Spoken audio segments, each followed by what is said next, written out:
Installé au Cameroun depuis 20 ans, Alain Guto est un entrepreneur centrafricain. Il est à la tête d'une agence d'expédition de colis et d'une cave prisée à la rue du collège King Akwa de Douala.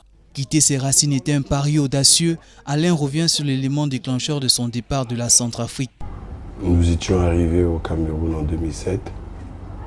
Nous faisons dans le dépannage des téléphones et un peu les ventes en gros.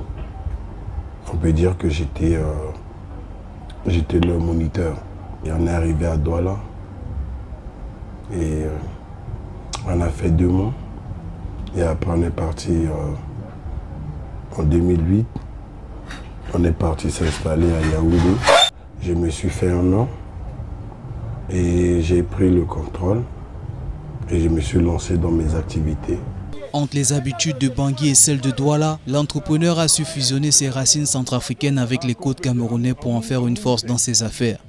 Il fallait que je puisse reprendre tout à zéro et connaître l'habitude, connaître le comportement des Camerounais, la civilisation, l'éducation, l'orientation.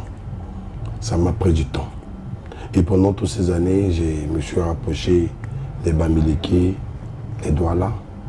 Comme on le dit régulièrement, on ne réussit jamais seul ni sans embûches. Ce dernier a rencontré plusieurs obstacles ici en tant qu'entrepreneur étranger. Les plus grandes difficultés que je trouve, j'ai connues au Cameroun, c'est... Il y a 2 choses. Le premier, c'était de 2019, où la femme avec qui je comptais épouser, je comptais la marier, m'a laissé, elle est partie. Et vous savez, quand la femme te laisse dans une situation où tu as un peu les moyens, ça peut se gérer. Mais quand la femme te laisse dans une situation auquel tu n'as rien, elle a tout pris, elle t'a laissé seul. C'est pas évident. La deuxième difficulté que je rencontre, c'est les injures. Comme vous le savez, un étranger, c'est pas facile pour lui de trouver des opportunités dans un autre État. Aujourd'hui, père de 2 enfants, il incarne les valeurs africaines et partage sa plus grande fierté. La plus grande fierté pour moi, c'est j'ai fait un pas au Cameroun. Mais le premier pas que j'ai fait,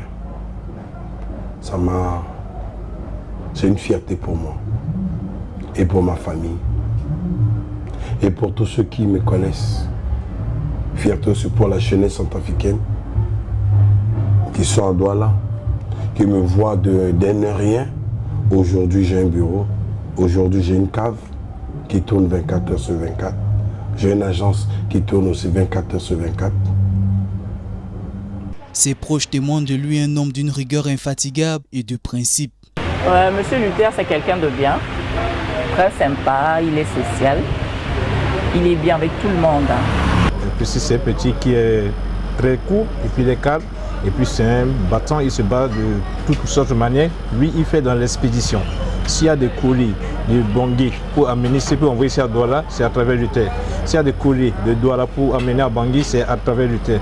Parce qu'il vend dans les boissons, marché, tout ça, il a une bonne image. Parce que c'est lui qui est en train de rassembler les jeunes centrafricains en collaboration avec notre frère camerounais. L'entrepreneur distrait devenu une grande figure partage les conseils aux jeunes centrafricains ambitieux. Le seul conseil que je tiens à donner à la jeunesse centrafricaine qui ont mis le pied au Cameroun pour se chercher, on peut dire, pour se battre, c'est le travail. Si tu es au Cameroun, si tu viens en aventure au Cameroun, tu as laissé tes parents en Centrafrique, tu viens te chercher, il faut te battre. En signe de vivre ensemble, il nous a offert un pagne de sillard, symbole de textile de l'amitié entre 2 nations. Ce portrait est celui d'un bâtisseur de ponts, prouvant que la détermination n'a pas de frontières.